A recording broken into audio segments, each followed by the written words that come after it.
Ito guys, unboxing nga pala tayo. May nabili ako sa Shopee na sewing machine. So, bubuksan natin. Tingnan natin kung ano ang laman ng package.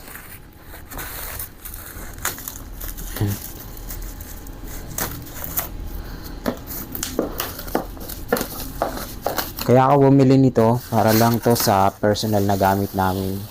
Kung sakaling may mga punit kaming damit, may mga tahiin dyan, dito na namin sa bahay gagawin. Ito. Ayan. Ayan, no, malaki ang kinuha natin kasi pag maliit, madali masira, tapos mahirap ang gamitin. So, kumuha tayo ng ayan. Ayan, ganyan kalaki. Pa ako kasi hindi ko pa alam to Bali ngayon ko lang malalaman. Oop. Naka-switch na pala yan. Ayan guys, nagulat ako at naka-switch na pala to. So, smooth naman yung andar niya, maganda.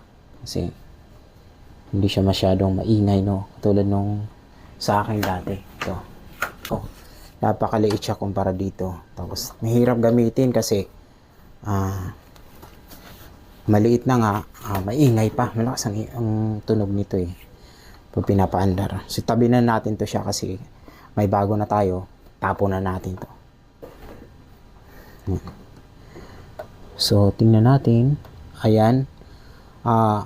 May ilaw na tayo, no? Kumpara dito, wala tayong ilaw. Nangangapa tayo sa dilim, no? Nangangapa tayo sa dilim dahil kailangan pang lagyan ng flashlight para makita mo yung ginagawa mo.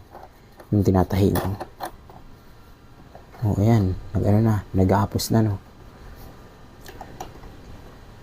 Balik na. I-check natin, tingnan natin yung hook niya kung bakal na. Kasi kung plastic, madali lang masira.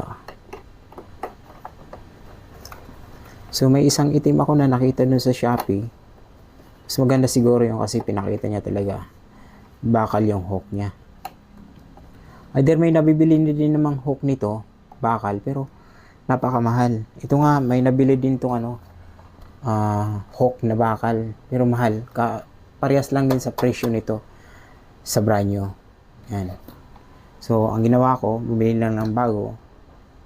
Kaysa naman, bumili pa ako ng hook na magdodoble lang yung price niya. Pareho lang sa price, no? Yung ano niya.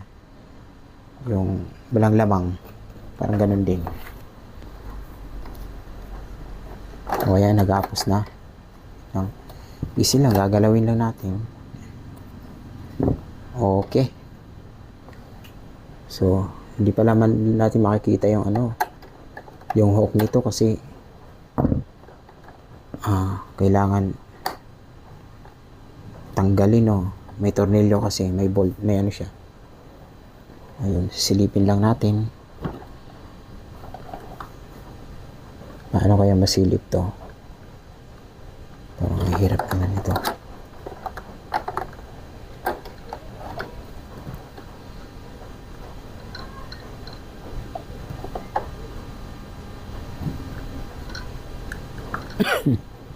Ayun, sana natin tingnan pagka nasira na, ayusin natin, makikita natin yan kung naman talaga ako.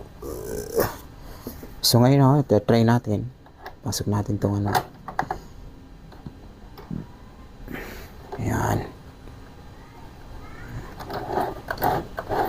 ayan, easy, no?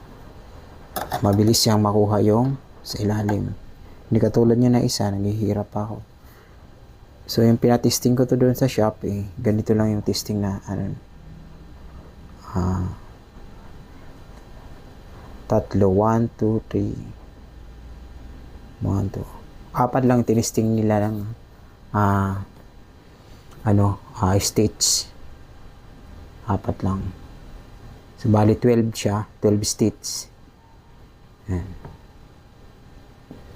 Ito po yung klaro niya, 12 stitch. Yan, may mga tayo dito. Hindi ko na kasi kabisado kung ano ang pangalan nito. Dati kasi, nung nag-aaral ako, ako ang naging boss-bossan ba sa mga estudyante kasi ako marunong magtahi dati. Nung high school ako. So ngayon parang nakalimutan ko na eh. Parang kita lang yung mga parts nito eh. Maganda naman siya. Plastic, no? Yan. So, easy naman gamitin kasi may manual. So, kung hindi natin alam, titingnan lang natin sa manual kung anong proseso ba yung tama para gamitin to. So, ayan. Ito yung manual niya. Sa box, may tayo dito, no? Pero, wala namang libre yan. Wala nga. Ito lang pala niyan, libre. Bali kung bumili tayo ng may cake. So, siguro, ibang na yun. Sa ibang box na yun ilalagay. Kasi hindi naman kasya dyan eh, pag may cake. Ay, siguro dito. Yan. So, testing na natin to, no? Ayan. Ito yung takip ng housing niya. Bobbin housing, no? Problema, naku po, kailangan pala lakasan to. Ayan. So, dito na lang tayo gagamit, no? Ang pagdukot nga pala dito, pag ganyan ha, hindi, pag ganyan, dito sa likod. Yan. Pagbaba ng pidag. So, ganito. Yan. So, testing natin. Okay. Napaka-smooth po ng takbo. Hindi siya maingay. So guys, ito pala yung reverse, no? Gusto mong ipabalik. Ang pagtahi naman kasi pinapabalik yan para hindi ka agad natatastas yung tahi niya o natatanggal. Napaka-friendly po ng tunog. Hindi siya masyadong hindi siya maingay. Napakaganda po, napakaganda. So, sa mga gustong bumili dyan, yung mga nasa bahay, mga nanay, tatay, nakatulad ko, no? So, ito nga pala binili ko. Purpose ko nito para sa mga anak ko. Napupunit yung damit nila, so, kailangan kong tahiin. Mahirap pagka sinulid. Ay, karayom lang, tapos sinulid yan. Manual, napakahirap po. So, dati, itong purpose ko naman ito kasi dati, hindi sa anak ko eh. Sa uniform ko. Yung uniform ko kasi madalas mapunit sa kilikili, sa sa pundilyo ng salwal, yun. Tapos, yung mga nabibili kong malalaking yung mga ginagamit ko yung uniform sa security. So, ako na mismo nagbabawas nun. Kasi kung magpapabawas ka pa dun sa kanila another payment na naman. So, ang ginawa ko para mas madali, mas satisfied ako sa gawa, sarili ko na ako na mismo yung gagawa. Ayun guys, easy lang, easy. Pagkaganyan mo pagkatanggal, so, gaganyan mo lang para matanggal siya. Ganyan ako kagaling. Yun lang. Ito nga pala yung zigzag niya. So, pwede pa siksikan yan kung gusto nyo. Ito yung niya, yung adjustment, no? Ito siya. Yan. Back. So, napakaganda. So, sa sealer, thank you. Kasi, sinunod nyo yung chat ko na check nyo maigi yung items bago nyo i-deliver kasi mahirap lang ako mababayad ako ng sira, wala na akong pang ulit, no? Kasi para yung pera ko talaga pang bayan para sa isang items lang, isang item lang, no? Hindi na pwede magdoble, hindi na pwede kasi alam nyo na mabuhay ngayon mahirap.